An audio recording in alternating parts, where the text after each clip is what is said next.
Every morning I wake up in this house, soaking up 73 years of my life, and my first thought is always the same.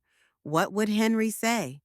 My husband died 5 years ago, but his presence permeates every corner. The antique clock in the living room that he so loved to wind on Sundays, the collection of old vinyl records in the study, even this tea set from which I am now drinking my morning tea, a memory of our 40th anniversary trip to Scotland.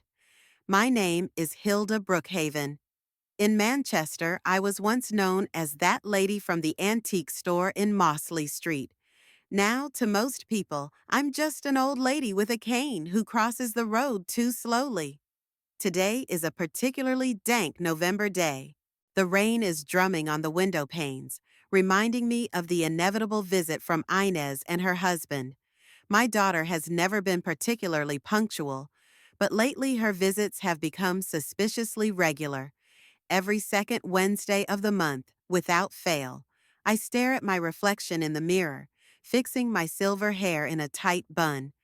The wrinkles on my face are like a map of a life lived. I can't say this life has been easy, especially motherhood. God knows I loved Inez, but I never knew how to show it the way she wanted me to. When she was born, I was no longer young, 38 years old, late and an only child. Henry was working at the university, teaching art history, and I was running the antique store I'd inherited from my father.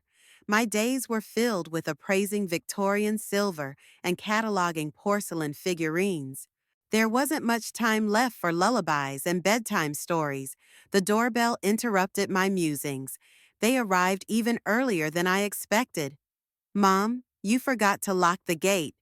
Inez kissed my cheek. Her hair, once red like mine when I was young, is now a fashionable platinum blonde. I told you about safety. Leon follows her, nods at me, and heads straight for the kitchen as if it were his own home. My brother-in-law is a man with a perpetually wandering smile and eyes that never look straight ahead, always looking around, as if assessing what's worth what. I didn't forget, I answer calmly. I just didn't see the need to close it in the middle of the day. Inez sighs with that peculiar expression I know so well. It says, "Poor old mama, she's out of her mind." "Tea's ready," I say, heading into the living room. "And there are cookies, those almond cookies you like." "Mom, we talked about this. Sweets aren't for my diet." Inez sits down in the chair across from me. "How are you feeling? The dizziness doesn't bother you anymore?" "I'm fine. I don't mention that yesterday I tripped in the garden and barely made it home." Inez will always find a way to turn any weakness into an argument against my independence. As Leon rattles something in the kitchen, I think back to how our relationship has changed since Henry's death. For the first year, Inez really cared about me. She came more often, called every night. I was so wrapped up in my grief, I didn't notice how caring turned into control. Mom, Leon and I were thinking. Inez pauses as her husband returns with a tray containing 3 cups of tea. "You're finding it increasingly difficult to cope with this big house." "I'm coping just fine," I reply automatically, though we both know that's not entirely true. The garden is overgrown, the roof leaks after heavy rains, and my arthritic knees no longer allow me to go up to the second floor as often as I used to. Leon puts the tray on the table and sits down next to Inez. They exchange glances, the same silent conversation of married couples from which everyone else is excluded. "Hilda," Leon uses my name instead of mom or mother-in-law, and it always sounds fake. "Inez and I are worried, especially after your pneumonia last year." Oh yes, last year's pneumonia. 2 weeks in the hospital that changed everything. That's when they first talked about power of attorney. "You were so weak," Inez continues, as if reading my mind. "Dr. Pratt said you were lucky. I remember those days in the hospital like a fog. The fever, the IV antibiotics, the constant fatigue, and them, always with the file folders. We just want to help. Leon smiles, showing teeth too white for a man his age. While you were sick, the bills piled up. It's a good thing you let us get the finances under control. I vaguely remember signing some papers at the hospital. Inez explained it was to pay the bills while I couldn't do it myself. It seemed reasonable at the time. By the way, Inez opens her purse and pulls out several envelopes. Your letters. We checked your mailbox on the way here. I don't tell her that I'm perfectly capable of checking the mail myself, that my neighbor, Mr. Patterson, often stops by to see if I need help, that I'm not as helpless as they want to make me out to be. Thank you, I say simply, accepting the letters. Among them, I notice an envelope from my bank. Strange, usually the statements come at the beginning of the month. I'll look through them later, I say, setting the letters aside on the table. Leon takes the bank envelope in a swift motion. Allow me. It's probably the quarterly statement for your retirement account. I'll check to make sure everything's in order. Before I can object, he's already opening the envelope. There's something about that gesture that makes me feel a long-forgotten sense of anger. Henry always said I had an explosive temper. Red hair is hot blood. He used to laugh. But over the years, I've learned to hold back, especially with Inez. It's business as usual, Leon says after a quick look. I'll save this for our records. He folds the letter and tucks it into the inside pocket of his jacket. I don't mind, but something inside me tenses like a string. How's Kieran doing? I ask, changing the subject. My grandson, Inez's only child, is studying somewhere in Australia. I haven't seen much of him since he left school.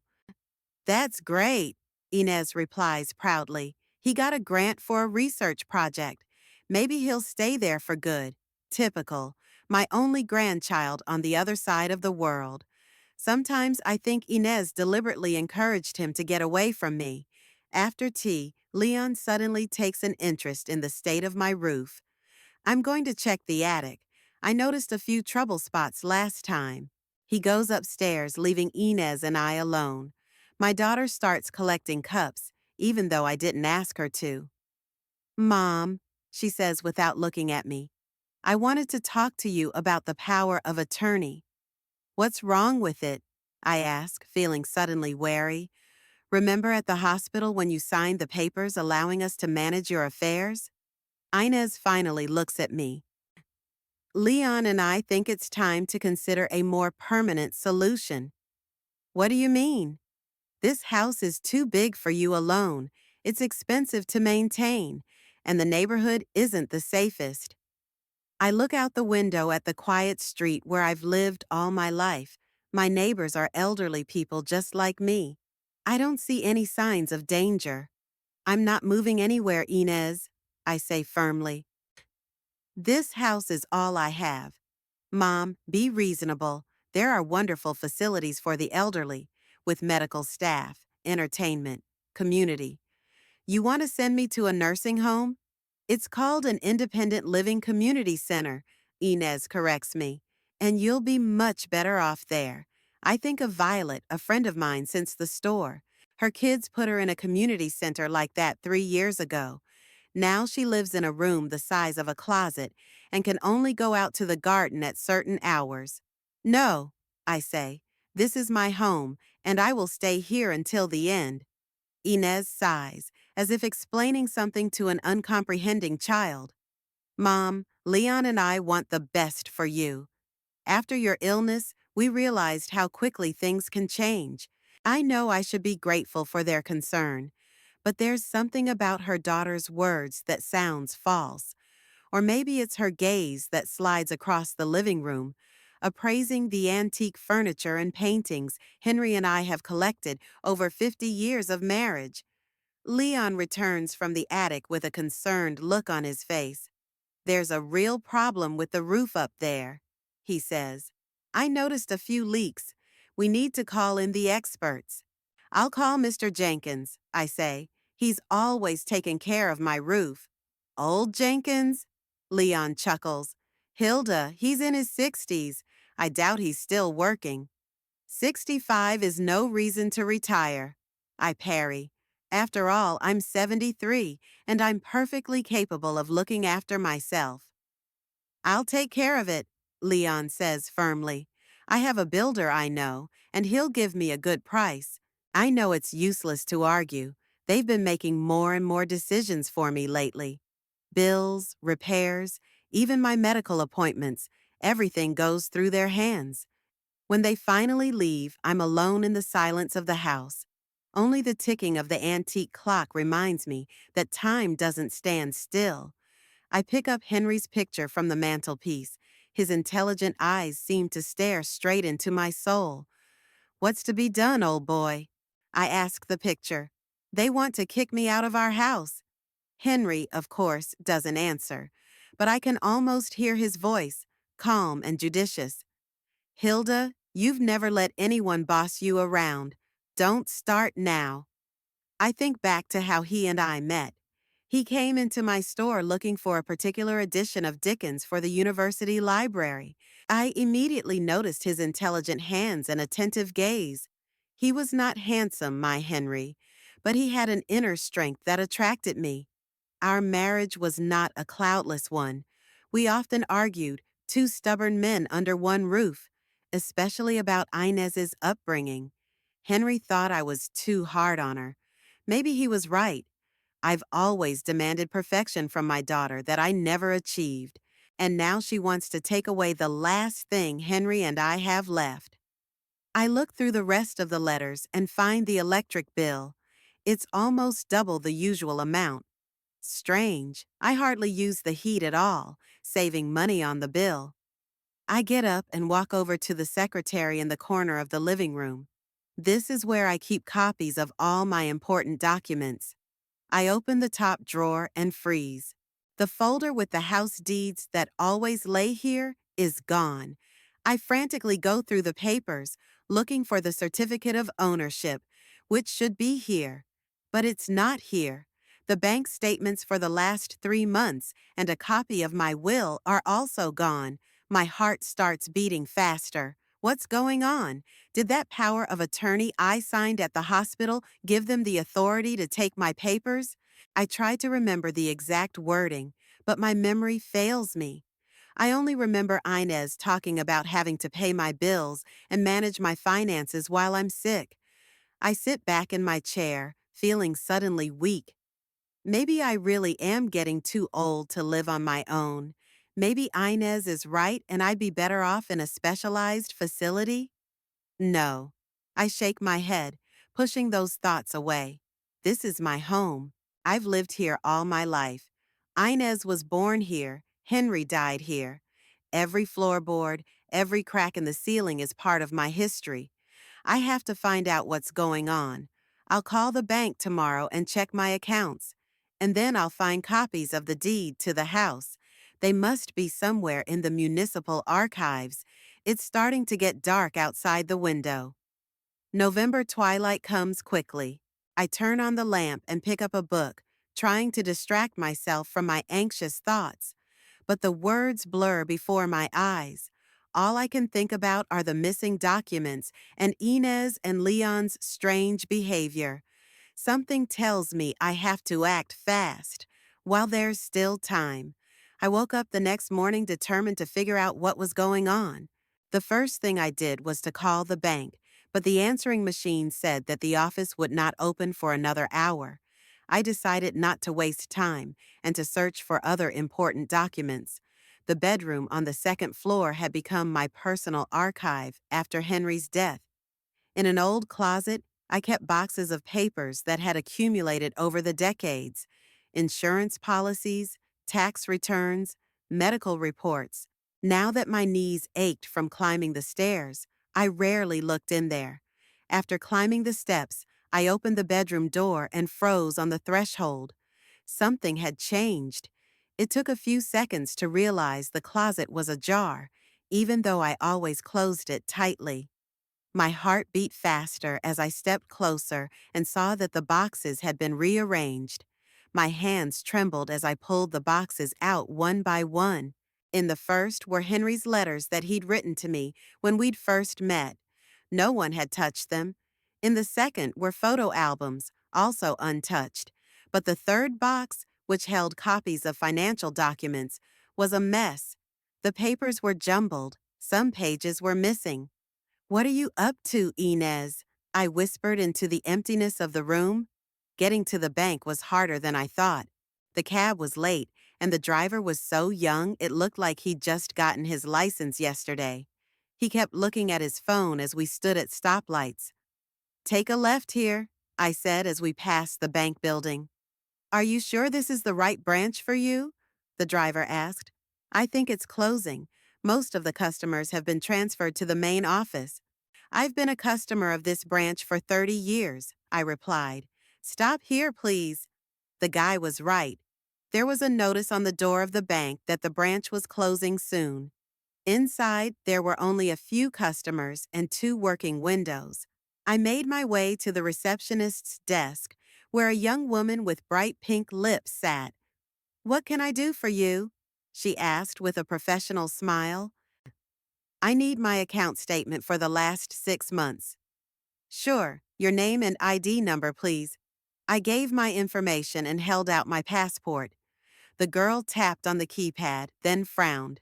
"Mrs. Brookhaven, there's a power of attorney attached to your account in the name of Inez and Leon Woolsey. They receive all the statements. Do you wish us to continue sending statements to them or change the addressee?" I felt a chill run down my spine. "What do you mean, all statements? I always got them in the mail." The girl looked at the computer again. "It says here that there were changes made 4 months ago. The statements are mailed to the address." She checked the screen. 15 Oak Drive. That's the address of your trustees, 4 months ago. About that time, Inez started insisting that I needed to worry less about finances. "I'd like a full statement right now," I said, trying to make my voice sound confident. "Sure, just a minute." As the girl typed up the documents, my eye fell on an informational pamphlet lying on the counter, "Protecting Older Customers from Financial Fraud." I took it and slipped it into my bag. "Here you go." The receptionist handed me several sheets. "Here is information on your current and savings accounts for the last 6 months." I looked at the statements at the counter, and my worst fears were confirmed. There were several large withdrawals from my savings account, where most of my savings were kept. The largest withdrawal, £12,000, was dated last month. "Who withdrew that money?" I asked, pointing to the line. The girl glanced at the statement. The withdrawal was made via online banking. The transfer was authorized by one of the trustees, Leon Woolsey. "But I didn't authorize the withdrawal of such sums. Mrs. Brookhaven, the power of attorney you executed gives your proxies full access to account management. They can make any transactions on your behalf." I was trying to remember exactly what I'd signed at the hospital. Inez had talked about having to pay my current bills while I was sick. Had I signed a document that gave them unlimited access to my money? "I'd like to see a copy of the power of attorney." Of course you would, but that could take time. Documents like that are kept in the Central Archives. We can request and provide you with a copy within 5 working days. 5 days. That's too long. I felt like I had a lot less time. "Okay, make the request," I said. "One more thing. I would like to revoke this power of attorney." The receptionist looked surprised. "To revoke it, you will need to fill out a form and possibly provide a medical certificate that you are legally competent, given the grounds on which the power of attorney was granted." "What grounds?" "Well, here, states that the power of attorney was granted due to your medical condition and inability to manage your finances independently due to the beginning signs of dementia." I felt the blood rush from my face. "Dementia? I've never had such a diagnosis." "That's a lie," I said quietly but firmly. My doctor had never diagnosed me with dementia. The girl looked embarrassed. "I can suggest that you fill out a statement about the alleged fraud. Our lawyer will review it and get back to you." I realized this was a bureaucratic path that would take weeks, if not months. By then, Inez and Leon could have withdrawn all my savings. Give me that form, please. Back home, I felt devastated. £12,000, money that Henry and I had been saving for years. What had they spent that amount of money on? And worse, they'd fabricated a dementia diagnosis to gain control of my finances. I was sitting in the kitchen, staring wordlessly out the window, when the phone rang. Inez's number. I hesitated but answered it anyway. Mom, where have you been? I've been calling all day. I've been running errands, I answered neutrally. At your age, you shouldn't go out alone, especially in this weather. You could have called me if you needed anything. I needed to go to the bank, I said bluntly. There was a pause. To the bank? Inez sounded worried. Why? I wanted to check on the accounts. Mom, we agreed that I would handle your finances. You have nothing to worry about. £12,000, Inez. What did you spend it on? Another pause. Longer. Oh, that. Leon should have told you. It's to pay for roof repairs and other urgent work on the house. We found some great specialists, but they were demanding payment up front. It's all taken care of. Work starts next week. That's a lie. I knew it for a fact. No pre-inspection of the house had taken place, apart from Leon's ostentatious interest in the attic. And another thing, Inez, the bank has informed me that the power of attorney is based on a diagnosis of dementia, which I don't have. Mom? Inez's voice became softer, almost sympathetic. Dr. Lawrence noticed some signs during your hospitalization. He didn't want to upset you, so we decided to. Dr. Lawrence never said anything like that to me. I felt anger rising up inside of me. Of course he didn't. You were very weak, and we decided it wasn't worth adding to your worries. It's a very early stage, Mom. With the right treatment and care, you could live many years of a decent life. I closed my eyes, trying to contain my rage. They were using my illness to fabricate another disease that I don't have. Leon and I will stop by tonight, Inez continued. We'll discuss things calmly. There's no need, I replied coldly. I'm busy. What could you be busy with? The condescending concern was back in her voice. Mom, you're scaring me. We'll be there around 7. She hung up without waiting for my answer. I sat in the chair, trying to digest what I'd heard. The plan was becoming obvious. Fabricate a dementia diagnosis, take control of my finances, and then convince or coerce me to move into a nursing home, freeing up the house for them. My gaze fell to the bookshelf where there was a picture of Henry in his favorite tweed jacket. What would you do, dear? I mentally asked him. Henry had always been the more rational of the two of us. He would gather the facts, consult experts, devise a plan. I headed for the phone and dialed a number I hadn't dialed in years. After 3 rings, a familiar voice answered. Hello, Mortimer and Associates. How may I help you? Good afternoon. I need to speak to Mr. Mortimer. This is Hilda Brookhaven. One moment, please. While I waited, I was overcome with doubt.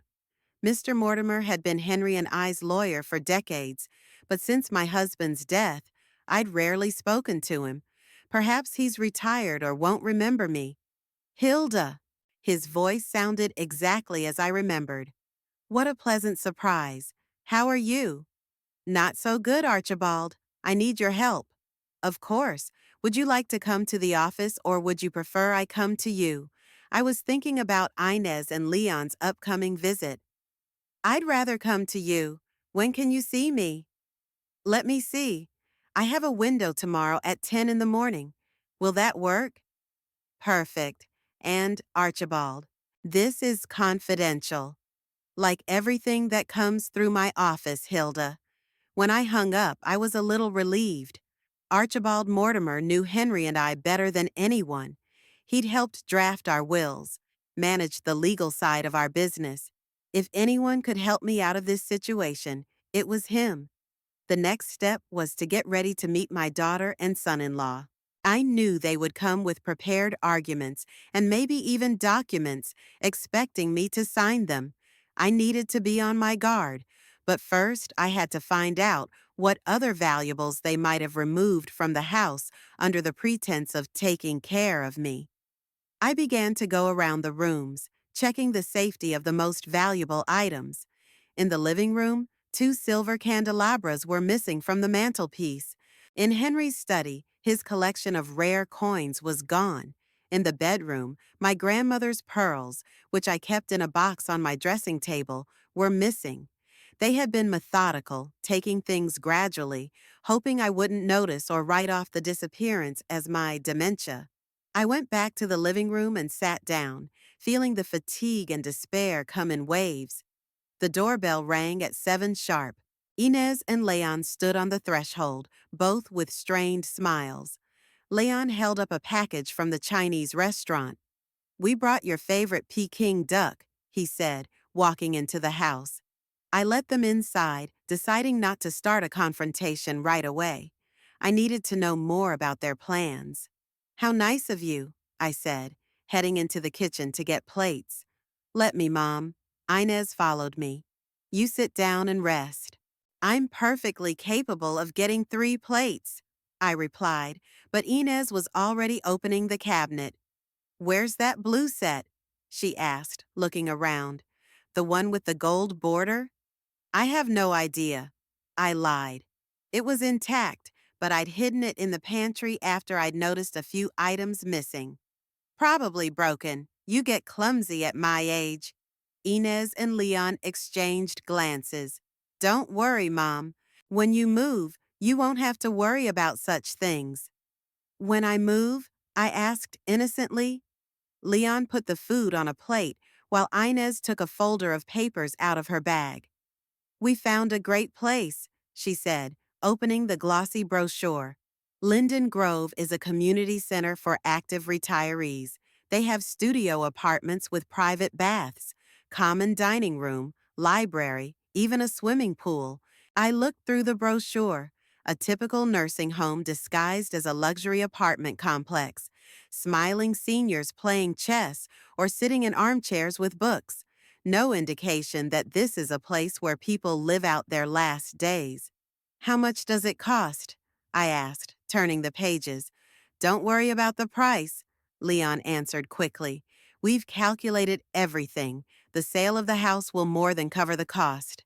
There it was. They were finally talking openly about selling the house. "What if I don't want to move?" I looked up from the booklet. Inez sighed. "Mom, we've talked about this. You can't live alone. Dr. Lawrence agrees with us. It's not safe given your condition." "What condition?" "You know what I mean." Inez lowered her voice. "Forgetfulness, confusion. Like with the service. You don't even remember what happened to it. And with my grandmother's pearls, I don't remember what happened either, or my father's coins, or the candelabras." Inez turned pale, and Leon stopped chewing. "What do you mean?" Inez asked. "I know you took them, as well as the 12,000 from my account." "Mom, you're confused. The money went to renovate the house. I explained that. And the stuff. We just took them somewhere safe. You asked for it, don't you remember?" "No, I don't remember, because I never asked for it." I looked her straight in the eye. "And I don't have dementia, Inez. That's a lie you and Leon made up to get my money and my house." Leon pushed his plate away and folded his hands on the table. "Hilda, listen to me. We're doing this for your own good. Taking care of this big house takes energy and money you don't have. At Linden Grove, you'll be taken care of by professionals. What about the house?" We thought about moving here," Leon admitted. "Kieran will be back from Australia soon. He'll need somewhere to live. It just makes sense." "So, you're planning to move into my house as soon as you evict me?" I was trying to stay calm even though I was seething inside. "We're not evicting you, Mom," Inez exclaimed. "We're trying to help. Why do you always make villains out of us? Because you go behind my back, taking my things, draining my accounts, making up diagnoses that don't exist. If you really wanted to help, you'd talk to me openly. Inez looked like she was about to cry, but I knew this tactic all too well. When logical arguments didn't work, she always resorted to tears. We tried, she said in a shaky voice. But you never listened. You always thought you knew best. Even when I was 12 and wanted to take ballet, and you insisted on piano lessons. That was 40 years ago, Inez. But you haven't changed, she shouted. Always willful, always right. Daddy was the only one who could handle you. At the mention of Henry, I felt something clench inside. It wasn't fair to use his memory against me. Your father would never have approved of what you were doing. How would you know? Inez parried. You don't even remember where you put the set. I got up from the table. I think you'd better leave. I'm tired and I want to rest. See, Leon? Inez turned to her husband. It's always the same. As soon as the conversation gets unpleasant, she just kicks us out. Leon got up too. Come on, Inez. Today's not the best time for this conversation. We'll come back tomorrow when everyone has calmed down. I'm not signing anything, I said firmly. Not the consent to move, not the papers to sell the house. Nothing. Leon smiled that smile that never reached his eyes. Of course, Hilda. No one is forcing you to sign anything against your will. There was something in his tone that made me wince, like he knew something I didn't.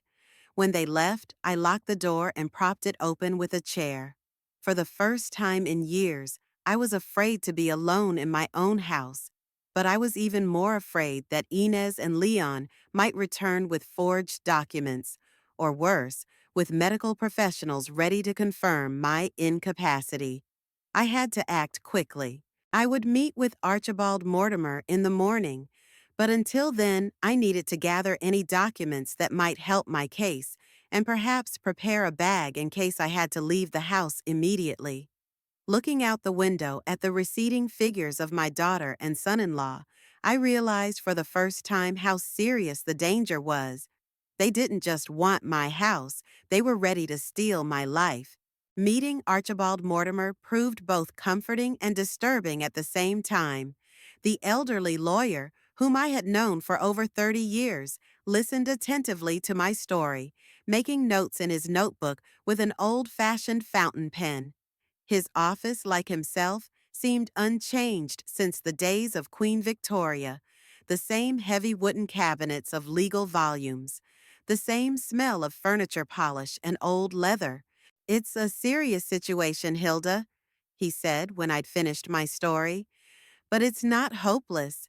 A power of attorney given under duress or in a state where you didn't understand its meaning can be challenged. However, the process will take time. I may not have time, I replied. They have already taken the money and things. The next step is the house. Archibald nodded, adjusting his glasses on his nose. I'll prepare the preliminary documents to contest the power of attorney, but you need to get a medical report on your current condition. That will be key evidence against their claims of dementia. Dr. Pratt has known me for years. He'll be able to confirm that I'm of sound mind. That's great. Make an appointment with him as soon as possible. And, Hilda, be careful. If they really are that desperate to take possession of your house, they may take more drastic steps. I nodded, feeling a chill run down my spine. Archibald shook my hand with his dry but still firm hand. Come back tomorrow. I'll prepare all the necessary paperwork, and keep your cell phone with you. Call me anytime if anything happens. Leaving Mortimer's office, I decided to visit Violet. I needed someone to talk to about the situation, and my old friend was always practical and sensible. Violet lived in a small house on the outskirts of Manchester. We had met when we were young, when we both worked in the shopping district, I in an antique store, she in a contemporary art gallery. Over the decades, our friendship has stood the test of time. unlike many other relationships. Hilda, Violet opened the door and her wrinkled face lit up with a smile. What a surprise! Come in, come in. I've just got the kettle boiling. Violet's small living room was lined with books and artworks, traces of her long career in the gallery world. It always smelled of lavender and old books, a smell I'd always associated with coziness. What brings you to me in this weather? Violet asked, pouring tea into cups. I told her everything about the power of attorney, the missing money, the papers and things, Inez and Leon's plans to put me in a nursing home and take over my house. Violet listened without interrupting, only shaking her head at the most outrageous parts. Bastards, she said when I was done, using your illness against you. How could you do that to your mother? Inez always thought I was a bad mother, I replied bitterly. Maybe it's her way of getting revenge. Nonsense. You were strict but caring. I remember how you sat up with her nights when she was sick with scarlet fever, how you put off expanding the store to pay for her music lessons. I sighed, remembering those days. Maybe Inez only remembered the demanding and criticizing, not the caring and sacrifices. What are you going to do? Violet asked. Archibald Mortimer is preparing documents to contest the power of attorney. Tomorrow I'm going to Dr. Pratt for a medical report. That's good, but what if they do something before the legal process yields results? I shook my head. I don't. I'm scared to go home, Violet. What if they decide it's easier to declare me incompetent and put me in an institution involuntarily? Violet tapped her fingers thoughtfully on the cup. Stay with me, at least for a few days, until you get legal protection. I can't. If I don't come home, they might claim I'm missing or that my condition has deteriorated to the point where I'm lost. That would only strengthen their theory that I'm incapacitated. We sat in silence, contemplating the situation. It was beginning to rain outside, the typical Manchester weather, which only added to the gloom of the moment. Anyway, I said finally, thanks for listening. I needed someone to talk to. Always, Hilda. And know this, if you need shelter, my door is always open. We said goodbye and I headed home, feeling a little more confident after talking to Violet. On the way, I stopped at the pharmacy to pick up some blood pressure medication that was running low. The clerk, a young girl with bright purple hair, was surprisingly attentive, even offering home delivery in the future. Many of our elderly customers use this service, she said, handing me a prescription, especially in bad weather. I thanked her and went outside where the rain intensified.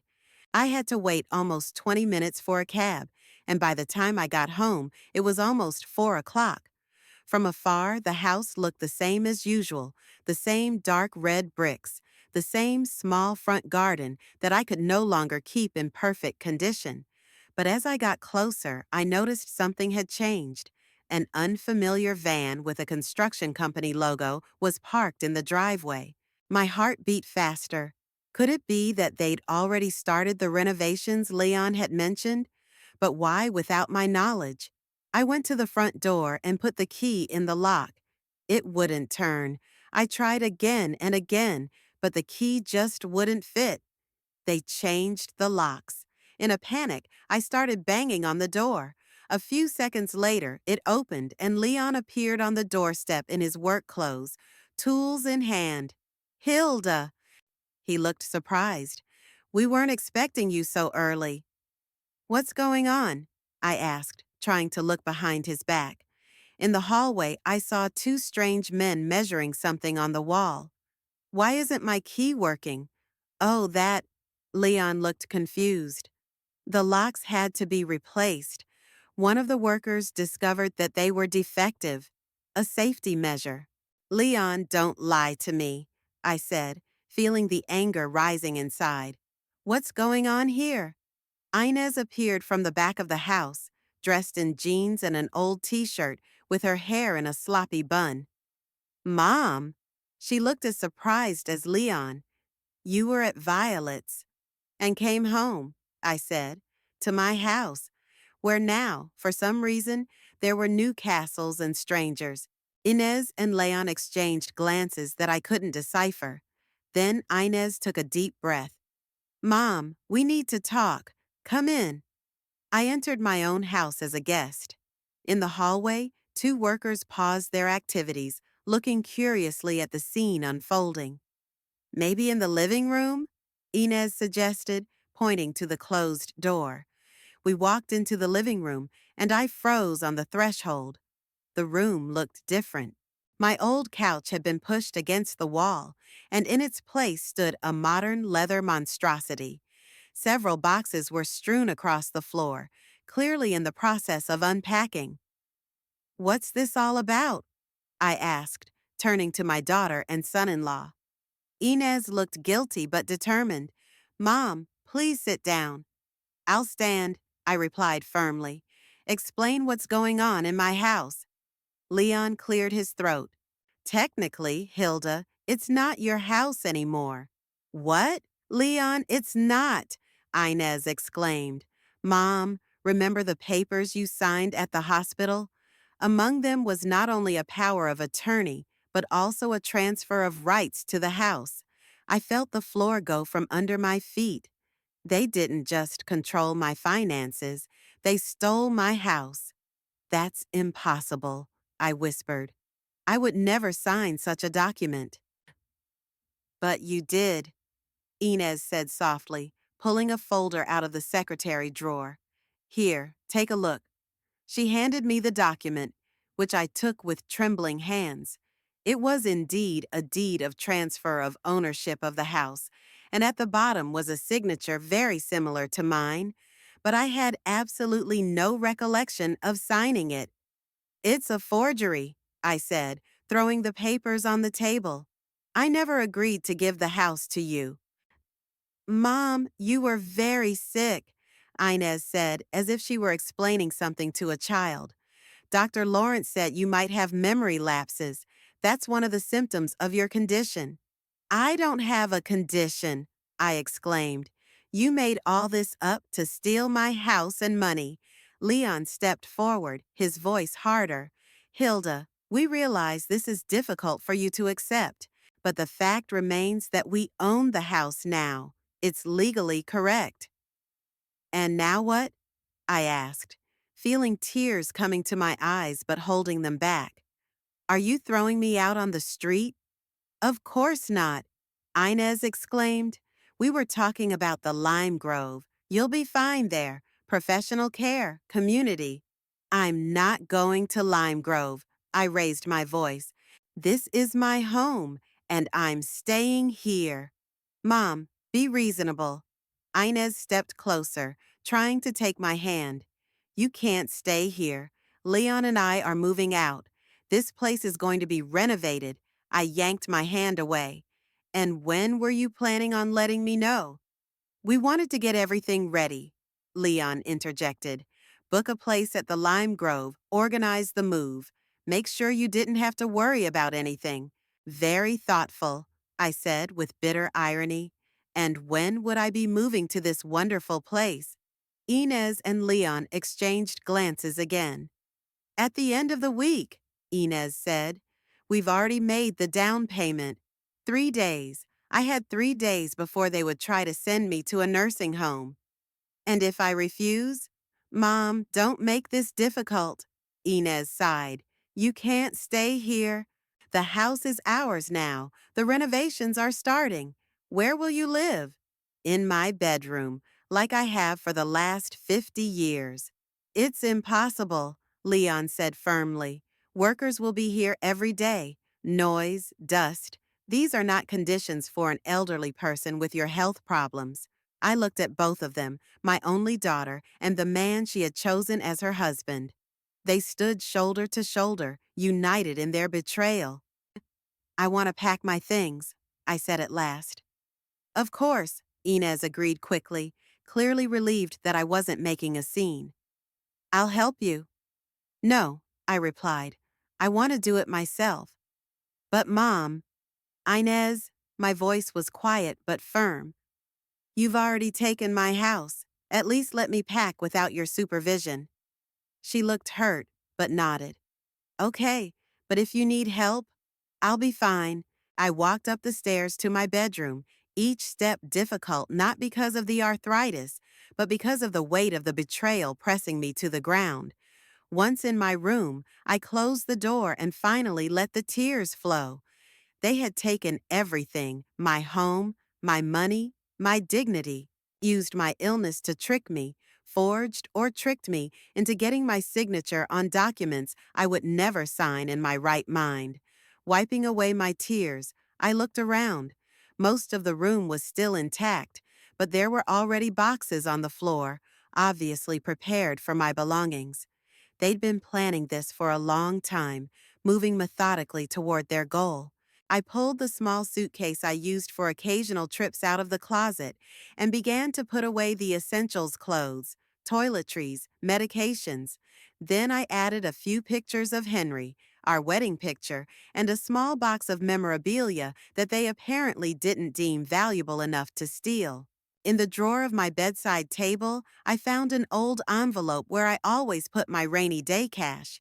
There was about 300 pounds in there, not rich, but enough to last me a few days. After gathering the essentials, I sat down on the bed, trying to gather my thoughts. My first impulse was to call the police, but what would I tell them? That my own daughter and son-in-law had been tricked into getting my signature? That I didn't remember signing the documents? That would only strengthen their theory that I was incapacitated. No, the police couldn't help. I had to go through legal channels, as Archibald advised. But that would take time, which I didn't have. I remembered Violet's offer to stay with her. It seemed the only sensible option now. I could wait at my friend's house until Archibald had all the necessary paperwork for the trial. Decision made, I zipped up my suitcase and went downstairs. Inez and Leon were standing in the hallway talking to the workers. When they saw me with the suitcase, they stopped talking.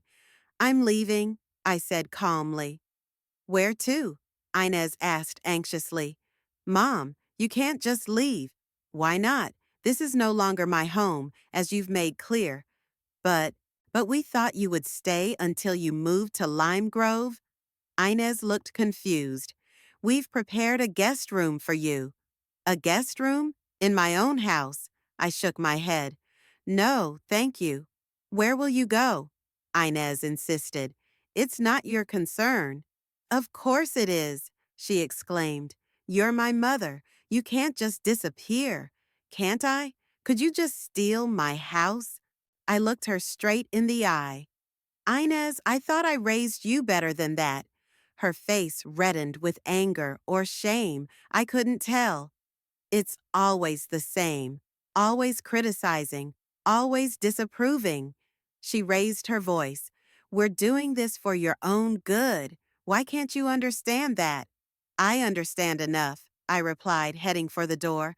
And please don't try to find me. I'll contact you when I'm ready. Leon, who had been silent until then, took a step forward. Hilda, be reasonable. You can't live alone, especially now in winter. Where will you go? Where I won't be betrayed again, I answered, opening the door. Mom, Inez looked almost frightened. Please don't do this. Let's discuss this calmly. Maybe we can find a compromise. But I knew there would be no compromise. They had already made the decision for me and expected me to just accept it, like a docile old lady who can be sent to a nursing home when she becomes uncomfortable. Goodbye, I said as I stepped out onto the porch. Mom! Inez came running after me. You can't just leave. Where will you go? What are we going to tell Kiran? The truth, I said without turning around. If you can admit it. I walked down the path to the gate, feeling their stares on my back. Part of me expected them to run after me, try to stop me, maybe even force me back into the house. But they didn't. Maybe my sudden departure was exactly what they were hoping for. Now they'd have an excuse for everyone. Poor Mom, completely lost her mind, left the house for nowhere. but I wasn't going to give them that satisfaction. As I walked out of the gate, I didn't look back once. The unknown was ahead, but behind me was a betrayal I could never forgive. Violet opened the door at the first bell, as if she'd been expecting me. When she saw me on the doorstep with my suitcase in my hands and probably tears on my face, she let me in without question. "They did it, didn't they?" she asked, taking the suitcase from me. "Kicked you out?" "Worse," I replied, taking off my coat. "They stole my house. They forged or tricked me into signing the deed." Violet gasped, putting her palm to her mouth. "Oh my God, Hilda, that's a felony." I sank into the nearest chair, suddenly feeling the weight of the day. "It's gonna be hard to prove. They claim I signed the documents voluntarily. I just don't remember it because of my supposed dementia." "That's a vile lie." Violet shook her hands. "You have a sharper mind than many 30-year-olds. "Thank you, dear." I smiled weakly. "But the court would need more evidence than your opinion." Violet nodded decisively and went into the kitchen. "I'll make tea right away, with brandy. We both need it." While she rattled the dishes, I looked around.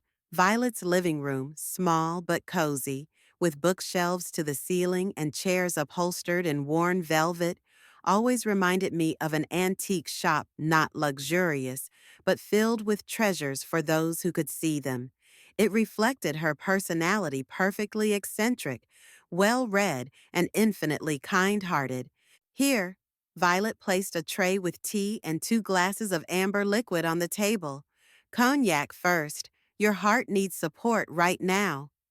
I didn't argue. The alcohol burned my throat, but it brought instant relief, as if it chased away the cold that had been lodged deep inside me since the moment I'd seen the new locks on the doors to my house. Violet sat across from me, her hand resting on her chin. I recounted the events of the last few hours, the conversation with Inez and Leon, the deeds, their plans to send me to Lime Grove. Violet's face grew angrier with each word. "And you just left?" she asked when I was done. "Didn't call the police?"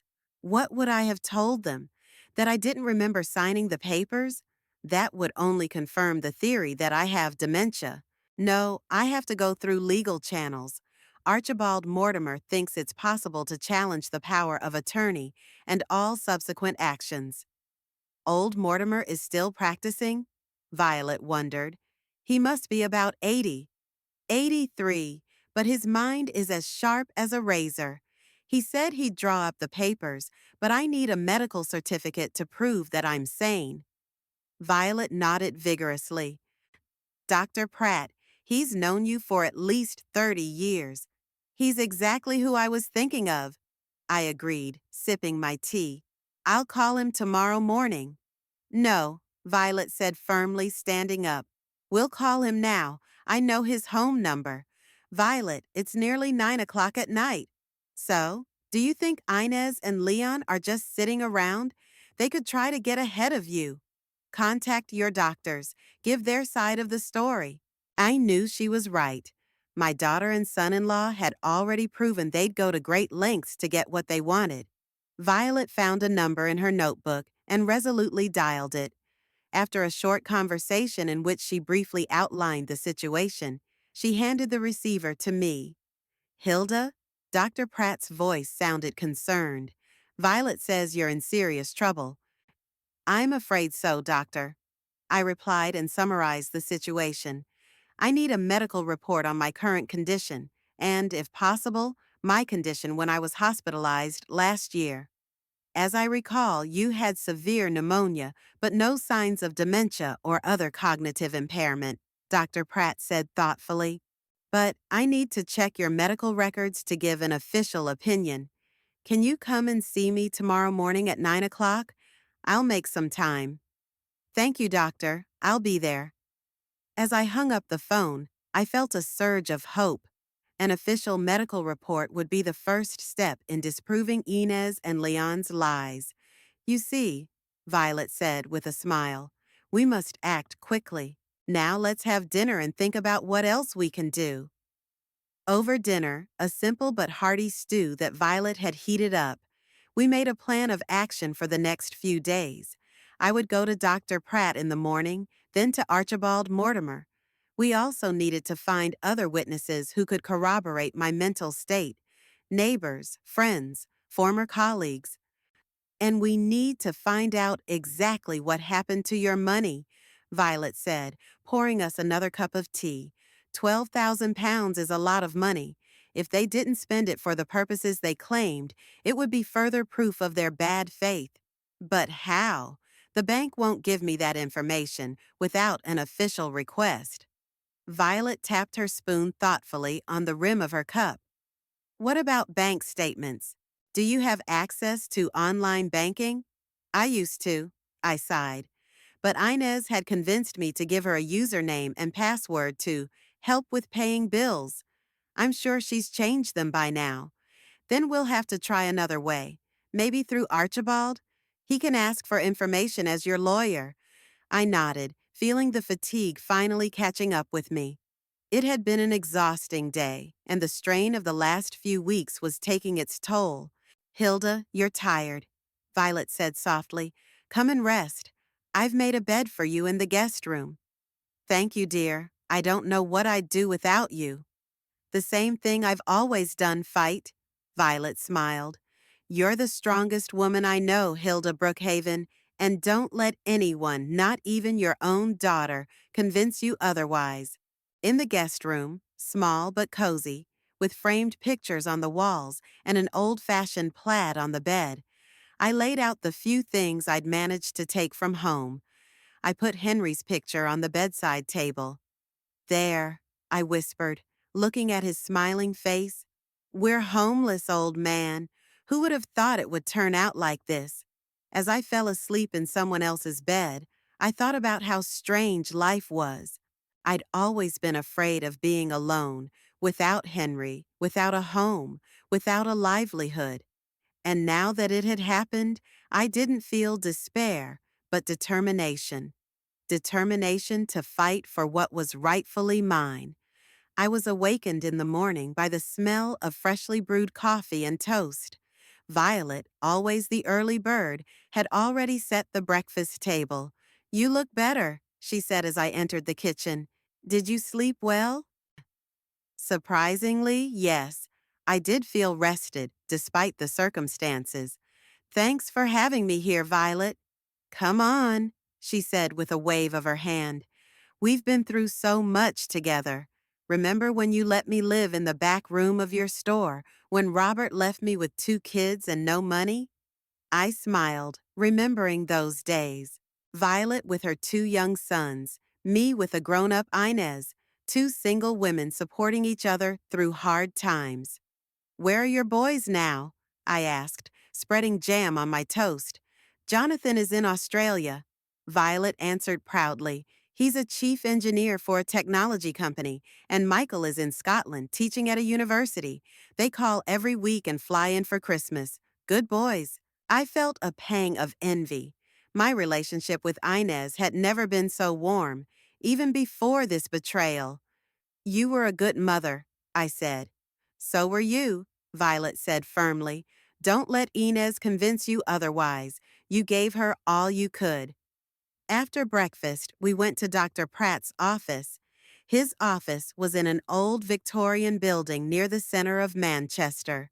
Despite the early hour, there were already a few patients in the waiting room, but the nurse ushered us into the office right away. Dr. Pratt, a thin man in his 60s, with thinning gray hair and kind eyes behind his glasses, stood up to greet us. Hilda Violet. He shook our hands. I've looked over your medical records, Hilda, and I can say with certainty that I have never diagnosed you with dementia or any other cognitive disorder. I was very relieved. And during my hospitalization, did I have any form of confusion? You had a high fever, and there were periods when you were a little disoriented, the doctor replied, reviewing the records. But that's a typical reaction to a severe infection, especially in patients your age. Once the fever went down, all these symptoms went away. There's no mention of cognitive impairment in the discharge summary. Dr. Pratt, Violet interjected. Who else had access to Hilda during her hospitalization? The doctor wondered. As I recall, her daughter and son-in-law were regular visitors. They spent a lot of time with her. I was even glad of that. Family support is important for recovery. Did they bring any documents to sign? I asked. I can't say for sure, the doctor replied, but the nurses might have noticed. You know, during that period when you had a high fever, you could actually sign something without quite realizing what it was, especially if they presented it as routine medical forms. That's exactly what I suspect, I nodded. Doctor, I need an official report on my current condition and, if possible, on my condition at the time of hospitalization. Of course, Dr. Pratt opened a desk drawer and pulled out forms. I'll do the standard cognitive testing first and then prepare a report. The testing took about half an hour. Dr. Pratt asked questions about memory, orientation in space and time, asked me to solve simple arithmetic problems, repeat sentences, and draw a clock face. I did it without difficulty. Excellent, the doctor said when we were finished. Your cognitive function is normal for your age, and in some aspects even above it. I don't see any signs of dementia or other cognitive disorders. He filled out the form, signed and stamped it, then made a copy for his records. Here, he held out the document to me. It clearly states that you are fully capable of making informed decisions about your finances and assets. As for your condition during your hospitalization, I will write a separate report based on your medical records. It'll be ready tomorrow. Thank you, doctor. I felt a weight lift from my shoulders. You have no idea how important this is to me. I can guess, he looked at me sympathetically. Unfortunately, these situations are not uncommon. Elderly people are often victims of financial manipulation, sometimes even by their own children. As we left the office, Violet squeezed my hand victoriously. The first step had been taken. Now to Mortimer's? I nodded, feeling a surge of energy.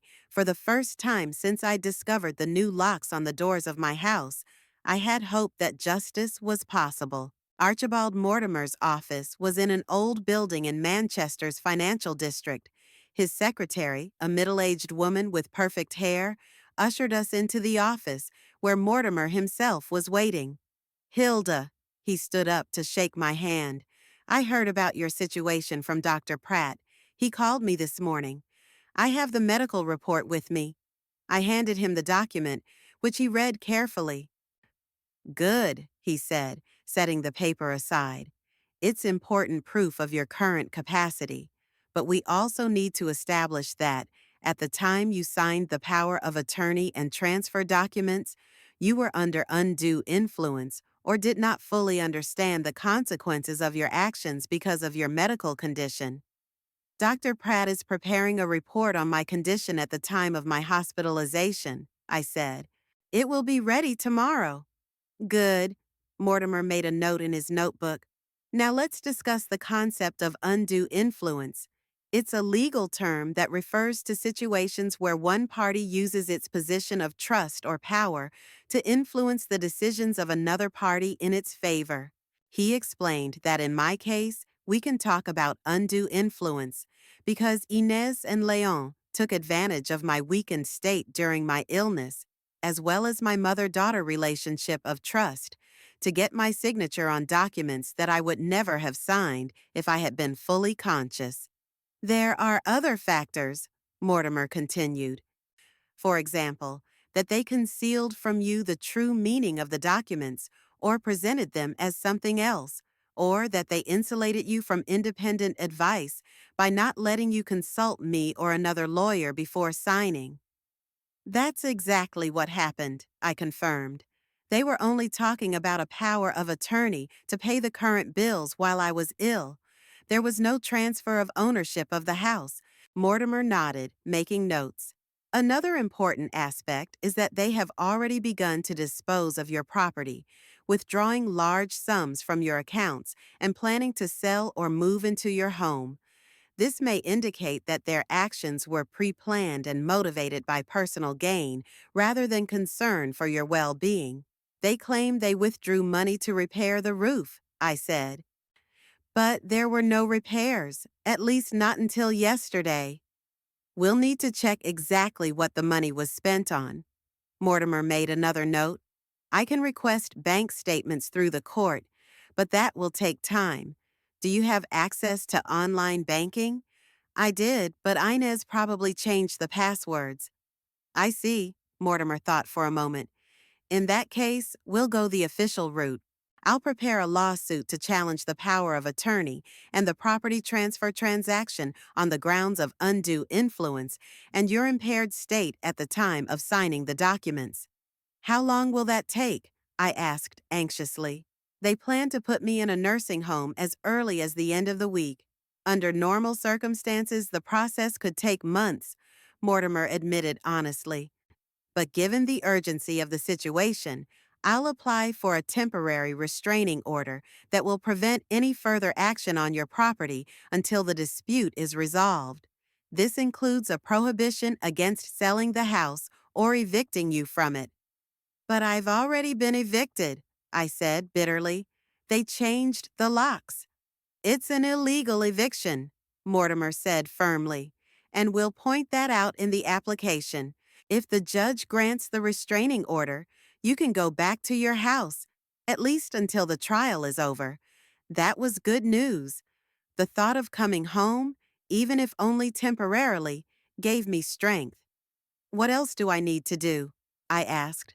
Gather as much evidence as you can to prove your competency and Inez and Leon's bad faith, Mortimer answered. Testimony from neighbors, friends, former colleagues about your mental state. Any documents or evidence to prove that the money withdrawn from the accounts was not used for its stated purpose. And of course, Dr. Pratt's medical report on your condition at the time of your hospitalization. We discussed the next course of action. Mortimer promised to have all the necessary documents ready by the next day and to apply for a restraining order immediately. I was to contact neighbors and other potential witnesses. By the time Violet and I left Mortimer's office, it was well past noon. Despite the gravity of the situation, I felt better. I now had a plan, professional support, and most importantly, proof that I was not suffering from dementia as Inez and Leon had claimed. You know what we need now? Violet said as we walked outside. A good lunch. We can't fight on an empty stomach. I smiled, grateful for her practical approach and unfailing support. You're right. But first I want to call our neighbors, the Pattersons and Bridges. They've known me for years and can attest to my sanity. We found a small cafe where I could make the calls. The Pattersons, an elderly couple who live across the street from my house, were outraged when they heard about Inez and Leon's actions. We saw the workmen arrive yesterday, Mr. Patterson said, and we saw you leave with the suitcase, but we didn't know what was going on. Of course, we'll confirm that you're of sound mind, Hilda, and that you've owned the house for many years. Mrs. Bridge, the widow next door, was equally indignant and also agreed to testify. I have known you since we were both young mothers, she said, and I can say with certainty that you have always been the sanest woman on our street. How impertinent of Inez! I always thought that girl was spoiled. After calling neighbors, I called a few more people, former colleagues in the antique business, old clients who became friends. All of them were shocked by my story and expressed a willingness to help. See? Violet said when I ended the calls. You have allies. You're not alone in this struggle. I nodded, feeling tears of gratitude come to my throat. Indeed, despite the betrayal of those closest to me, I wasn't alone. There were those who believed in me and were willing to support me. Now we need to think about the financial side of things, Violet said as we began to eat. How much cash do you have left? I pulled out the envelope I'd taken from home. About 300 pounds, and some on a credit card if Inez hasn't blocked that too. That should be enough for the first time, Violet nodded. You can stay with me as long as you need to, and when we get the restraining order, you can come home and regain control of your accounts. If we get one, I corrected carefully. When we get it, Violet said firmly, you have all the proof you need. No judge is going to let a grown child throw her mother out on the street on the basis of a bogus diagnosis. I wished I shared her confidence, but years had taught me that justice didn't always prevail. Still, for the first time in a long time, I felt like I had a chance.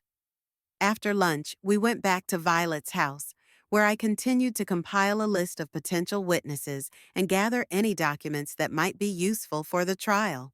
Violet helped me by sorting through old letters and photographs I'd taken from the house, which might provide further evidence of my competence or of Inez and Leon's bad faith.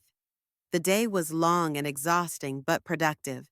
By evening, we had an impressive list of witnesses ready to attest to my competence and a plan of further action. Tomorrow, Archibald Mortimer was to apply for a restraining order, and Dr. Pratt was to provide an opinion on my condition while hospitalized. The battle was just beginning, but now I had a gun and an army of allies, and I was determined not to give up without a fight. The next morning began with a phone call. Violet woke me up, holding out the receiver of her home phone. Archibald Mortimer, she whispered. Something urgent, she said. I sat up in bed, instantly awake. Hilda, good morning. The lawyer's voice sounded worried. I hope I didn't wake you. We have a problem. I've just received a notice from Brown and Partners Estate Agency that your house is for sale. What? I felt the blood rush from my face. That fast? According to the paperwork, the house was listed for sale last night. The asking price is well below market value, indicating a desire to sell as soon as possible. But they can't. The house isn't. I paused, remembering that legally the house now belonged to Inez and Leon. What do we do? I've already prepared the application for a restraining order and filed it this morning. Given the new circumstances, I've requested an emergency hearing. We're scheduled for a preliminary hearing before Judge Richardson today at 4C. That soon? I was surprised. I emphasized the urgency of the situation, Mortimer explained. If the house is sold to a third party, it will be much harder to get it back. Judge Richardson is known for his strict attitude toward cases of financial abuse of the elderly, so this is a good sign for us. What do I need to do? Come to my office by noon. We'll go over all the documents and prepare for the hearing. After the call, I told Violet about the news. She was so outraged that she broke a cup when she put the tea in front of me. Oh my God, she exclaimed, picking up the shards. They didn't even wait for you to move into that nursing home of theirs. It's just unbelievable. Actually, it might be to our advantage, I said, helping her put the shards away. Such haste shows their true intentions. All they wanted was the money from the sale of the house. Violet nodded thoughtfully. You're right, it only strengthens our position. But still, what a nerve. While I was packing, Violet called the hospital where I was hospitalized with pneumonia. 20 minutes later, she had the names of the nurses who had cared for me during my illness. Nurse Jenkins remembers you, she said, hanging up. She worked the day shift when you were at your worst, and she remembered your daughter and son-in-law, bringing in some papers for you to sign. Will she be able to testify? Better. She agreed to meet with us today before your hearing. She finishes her shift at 11C. Nurse Jenkins turned out to be an energetic middle-aged woman with short-cropped gray hair and a discerning eye. We met her at a cafe not far from the hospital. Mrs. Brookhaven, I remember you well, she said as we sat down at a table. You were one of my patients last November. Severe pneumonia with complications. Do you remember what condition I was in? I asked. The nurse nodded, taking a sip of coffee. The first 4 days were critical. fever of 40, oxygen mask, intravenous antibiotics. You were conscious but disoriented due to the high fever and medication. And visitors? Your daughter and son-in-law came every day, especially on the third day when your fever had gone down a bit, but you were still weak and disoriented. They spent most of the day with you. Do you remember if they brought any documents for you to sign? Nurse Jenkins frowned, remembering. Yes, there was something. I was surprised at the time. We don't usually recommend that patients sign important documents in this condition. I even asked your brother-in-law about it, and he said they were just forms for health insurance that needed to be filled out right away. Can you give an affidavit about my condition that day? I asked.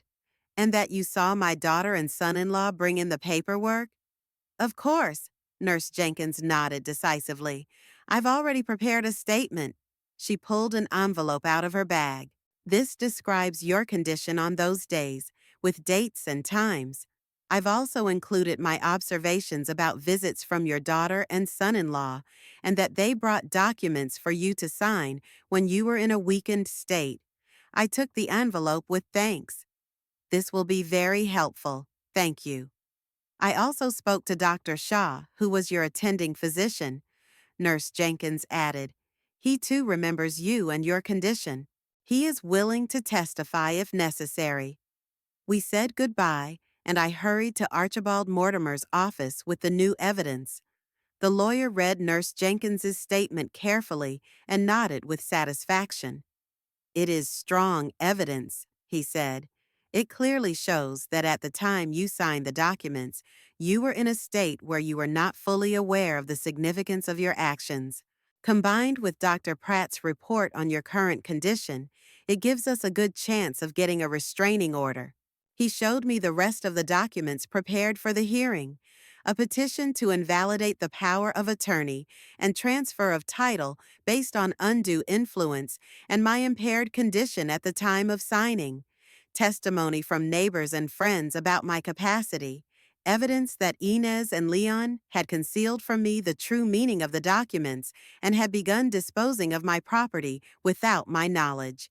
What about the money? I asked. The $12,000 they withdrew from my account? I've sent a request to the bank for information about the movement of funds, Mortimer replied. But that will take some time. We'll mention the large withdrawals at the hearing, but we'll focus on preventing the sale of the house. That's our main goal at the moment. At 4 p.m., we were in the courtroom. Judge Richardson, a gray-haired man with shrewd eyes and a stern expression, listened intently while Archibald Mortimer laid out our case. I sat beside him, trying to look collected and confident, though inside I was trembling with excitement. To my surprise, Inez and Leon were also present, accompanied by a young lawyer with sleekly slicked back hair and a smug look. They didn't look in my direction, but I could feel the tension emanating from them. Mortimer presented all of our evidence to the court: the medical reports, the testimony of Nurse Jenkins, the testimony of the neighbors. Then he pointed to the ad for the house, emphasizing the unusual haste and the below-market price. Your Honor, he concluded, the defendant's actions clearly indicate bad faith. They took advantage of Mrs. Brookhaven's weakened condition during a serious illness to obtain her signature on documents whose meaning she could not fully comprehend. Inez and Leon's attorney, who introduced himself as Mr. Collins, rose to answer. Your Honor, he began in a smooth, confident tone. The defendants acted solely in Mrs. Brookhaven's interest. The documents were signed voluntarily and with full understanding of their meaning. As for the sale of the house, it was a necessary action to provide funding for the specialized care Mrs. Brookhaven needed due to her advanced dementia. I felt the blood rush to my face with indignation. They were still insisting on this lie, even in front of the court. Judge Richardson listened carefully to both sides, then studied the documents presented. His eyes lingered on the medical reports and the testimony of Nurse Jenkins. Mr. Collins, He turned to Inez and Leon's lawyer. Do you have any medical evidence to support Mrs. Brookhaven's diagnosis of dementia? The young lawyer hesitated. Your Honor, Dr. Lawrence, who observed Mrs. Brookhaven during her hospitalization, noted signs of cognitive impairment. Unfortunately, we have no way of obtaining his written report by today. And was Mrs. Brookhaven's current condition evaluated by a qualified professional? Continued the judge. The defendants were planning to arrange such an assessment in the near future due to Mrs. Brookhaven's move to a specialized facility. Collins replied, clearly feeling less confident. The judge looked at him over his glasses. So you don't have an up-to-date medical report confirming Mrs. Brookhaven's incapacity? Not at this time, Your Honor. The judge nodded, making a notation in his papers, then turned to Mortimer. Mr. Mortimer, you state that Mrs. Brookhaven was evicted from her home after the locks were changed. Is that correct? Yes, Your Honor. Mortimer confirmed. 2 days ago, Mrs. Brookhaven discovered that the locks on her house had been changed, and the defendants informed her that the house was now theirs. And the defendants claimed that they acted in Mrs. Brookhaven's best interest, but they did not consult with her regarding the sale of the house? That is correct, Your Honor. Judge Richardson turned to Inez and Leon. Mrs. Woolsey, Mr. Woolsey, did you obtain an independent medical opinion on your mother's condition before you began to dispose of her estate? Inez looked confused, and Leon hurriedly whispered something to their attorney. Your Honor, Collins interjected, the defendants relied on their observations of Mrs. Brookhaven's behavior and informal consultations with medical professionals. Informal consultations is not a medical opinion, Mr. Collins, the judge said sternly, and observations by relatives cannot be the basis for determining capacity. He reviewed the documents once more, then announced his decision. In view of the evidence presented, I grant a temporary restraining order prohibiting the sale or other disposition of Mrs. Brookhaven's property until the case is fully adjudicated on the merits. Moreover, he looked directly at Inez and Leon. I order that Mrs. Brookhaven be immediately reinstated to her home. The defendants are required to provide her with the keys to the new locks within 24 hours. I felt a wave of relief come over me. Mortimer squeezed my hand reassuringly. Furthermore, the judge continued, I am suspending the power of attorney until the dispute is resolved. The defendants are not authorized to make any transactions with Mrs. Brookhaven's finances. The main hearing in the case is scheduled for December 8th. Inez looked like she was ready to cry, and Leon looked like a man who had just been robbed of his winning lottery ticket. Their lawyer quickly whispered something to them, but they didn't seem to be listening. After the hearing, Mortimer congratulated me on my first victory. This is just the beginning, Hilda, he said as we walked out of the courthouse, but an important beginning. You'll be able to go home and your finances will be protected until the case is fully heard. What about the money they've already withdrawn? I asked. We will continue to investigate, the attorney assured me. I have already sent a request to the bank to provide details of the movement of funds. If it is proven that the money was misused, the defendants will be obliged to return it. As we headed for the exit, I noticed Inez and Leon standing by the stairs with their lawyer. Inez saw me and made a movement as if she wanted to come over, but Leon held her hand and said something quietly. Don't worry about them, Mortimer said, noticing my gaze. Focus on getting home and rebuilding your life. I nodded, but conflicting emotions raged inside me. Despite their betrayal, Inez was still my daughter, the only child I'd ever had. Part of me wanted to approach her, to ask her how she could do this, why she chose money and possessions over a relationship with her mother. But I knew this wasn't the time for that kind of talk. Violet was waiting for us outside the courthouse, nervously pacing back and forth on the steps. When she saw us, she rushed toward us. Well, what did the judge decide? We won. I couldn't help smiling. The restraining order has been granted, the sale of the house is prohibited, and I can go home. I knew it. Violet hugged me so tightly that I almost lost my balance. I knew the truth would prevail. As I took the cab home, I looked at the streets of Manchester whizzing by and thought that today's victory was only the beginning of a long journey. But for the first time in a long time, I felt that this path was leading in the right direction. Justice exists, even if sometimes you have to fight hard for it. The 3 weeks that passed in my home after receiving the restraining order were relatively peaceful. During this time, Archibald Mortimer and I gathered further evidence.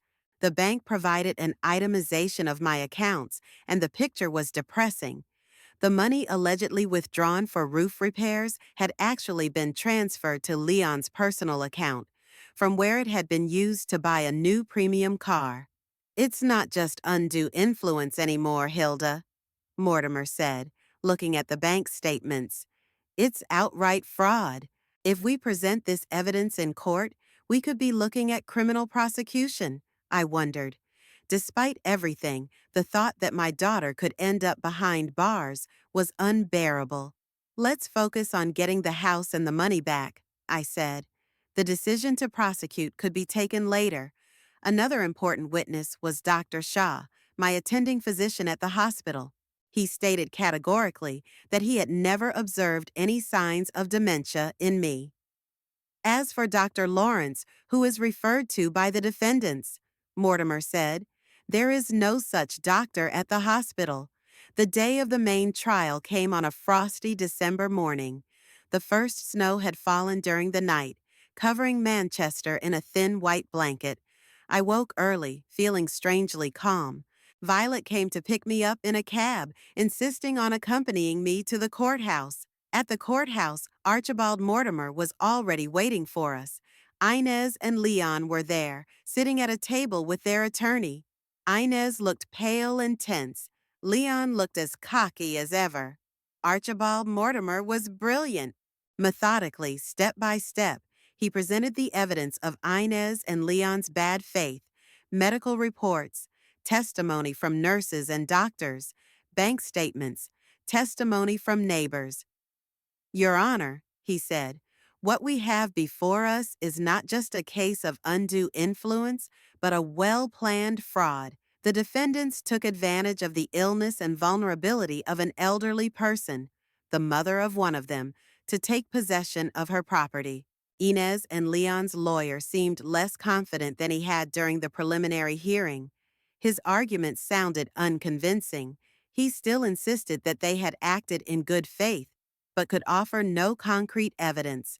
After the defense lawyers spoke, the judge called the witnesses, including me. As I took my seat to testify, I could feel Inez's gaze on me, a mixture of challenge and fear. I don't remember signing the deed transferring ownership of the house, I said firmly, and I would never do it in my right mind. This house is all I have left of my life with my husband. Why didn't you check what you were signing? Inez and Leon's lawyer asked. Because I trusted my daughter. I thought she would never betray me. Inez and Leon also testified. Leon held a confident air. Inez looked depressed. When the judge asked her why they had decided to sell the house so quickly and for below market value, she could not give a coherent answer. Leon said it was for the best, she mumbled. After all the testimony, the judge adjourned for a decision. An hour later, he issued his decision. The power of attorney granted by Hilda Brookhaven in the name of Inez and Leon Woolsey, as well as the deed of transfer of ownership of the house, are declared invalid on the grounds of undue influence. The court orders the defendants to return all funds withdrawn from Hilda Brookhaven's accounts in the sum of £12,000 sterling and to reimburse all of the plaintiff's legal costs. The judge also noted that the defendants' actions had the hallmarks of fraud and the case file would be referred to the Crown Prosecution Service. I heard Inez gasp softly. Leon turned pale, whispering something quickly to his lawyer. After the hearing, as we were heading for the exit, I saw Inez standing alone in the hallway, waiting for me. Mom, she said quietly, I don't know what to say. What is there to say, Inez? I replied. You tried to steal my house, my money, my dignity. Yeah, I'm confused. Inez lowered her eyes. Leon said it was best for everyone. At first, all I could think about was helping you. And then, and then you saw an opportunity to get everything at once without waiting for me to die. I finished for her. Can you ever forgive me? There was hope in her voice. I don't know, I said finally. Time will tell. But the trust I once had in you is gone. A week after the judgment, I met with Archibald Mortimer to discuss the changes to my will. Are you sure, Hilda? He asked me when I'd outlined my wishes. Absolutely sure, I replied firmly. After everything that has happened, I can't trust Inez and Leon with my inheritance. Then what are your instructions? I will bequeath the house and half of my savings to my grandson Chiron, but on the condition that he can take possession only when he reaches the age of 30. And the other half I want to divide among charitable organizations, especially those that protect the rights of the elderly. Back home, I felt a strange calmness. For the first time in many months, I knew that my life belonged to me again. I was free from manipulation, from false care, from the threat of losing the roof over my head. I began planning home renovations, real renovations, not fictional ones.